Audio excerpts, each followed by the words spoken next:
Hello friends, welcome back to my channel. आपका मेरे channel में तहे दिल से स्वागत है।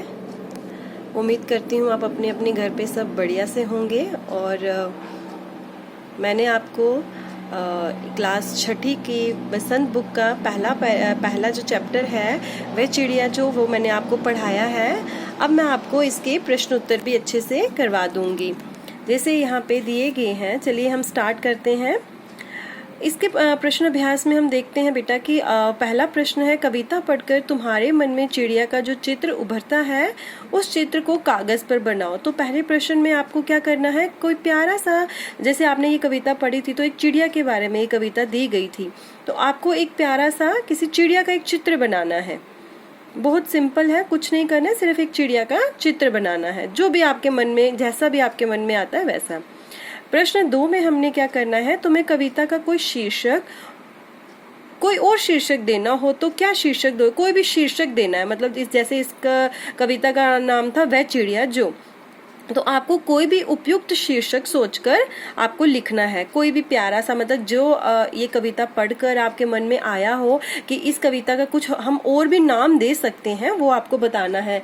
जैसे इसका हम नाम नन्ही चिड़िया दे सकते हैं, या मुंह बोली चिड़िया भी बोल सकते हैं, या गर्बीली चिड़िया, हम कुछ भी इसका शीर्षक दे सकते हैं। तो आपको जो अच्छा शीर्षक लगे, जो आपको सही लगे, वो आपने इसका आंसर देना है। तीसरे वाले प्रश्न में दिया गया है, इस कविता के आधार पर बताओ कि चिड़िया को किन किन चीजों से प्यार है। तो आपने अगर ये कविता बहुत अच्छे से पढ़ी होगी, तो अगर अच्छे से समझी होगी, तो आपको पता चला होगा कि 3 इसमें पैराग्राफ थे और तीनों में बताया गया है कि चिड़िया को किन किन चीजों से प्यार है। चिड़िया को नदी से प्यार है, उसे अन्न से प्यार है, उसे विजन से प्यार है। तो आपको ये सब चीजें लिखनी है कि चिड़िया को किन किन चीजों से प्यार है, इसमें आपको सिर्फ यही बताना है। आगे प्रश्न 4 है, आशय स्पष्ट करो। रस उंडेल कर गा लेती है, और ख है, चढ़ी नदी का दिल टटोल कर जल का मोती ले जाती है। तो आपको पता है, हमने ये कल जब पढ़ा था तो इसमें हमने बहुत अच्छे से पढ़ा था कि जो क है इसमें क्या था, रस उंडेल कर गा लेती है। तो रस उंडेल कर का क्या है, मैंने बताया था कि छोटी चिड़िया मधुर स्वर में गाती है।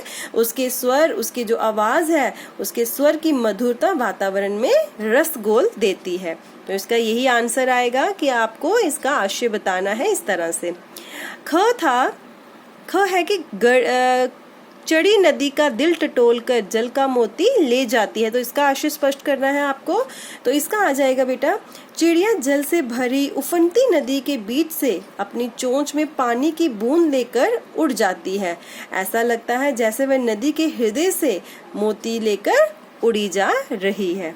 ठीक है, तो इसका इस तरह से आपके ये प्रश्न उत्तर हो जाएंगे। अगर आपको इसके जो उत्तर हैं, अगर आपको लिखावट में चाहिए, आपको लिखे हुए चाहिए, तो आप मुझे कमेंट करके ज़रूर बताना, ताकि मैं आपको लिख कर भी बता दूं। समझाया तो मैंने अच्छे से आपको, मुझे आशा है कि आप बच्चों को समझ आ गया होगा, लेकिन फिर भी अगर आपको चाहिए होंगे तो आप मुझे ज़रूर बताना, तो मैं आपको लिखवा दूंगी। ओके, तो अगर आपको मेरा चैनल, मेरी वीडियोस अच्छी लगती होंगी तो प्लीज़ लाइक एंड सब्सक्राइब ज़रूर कीजिएगा, ताकि आपके आने वाली जितने भी चैप्टर होंगे मैं उसे और भी अच्छे से बताऊं और आपको अच्छे से समझाऊं।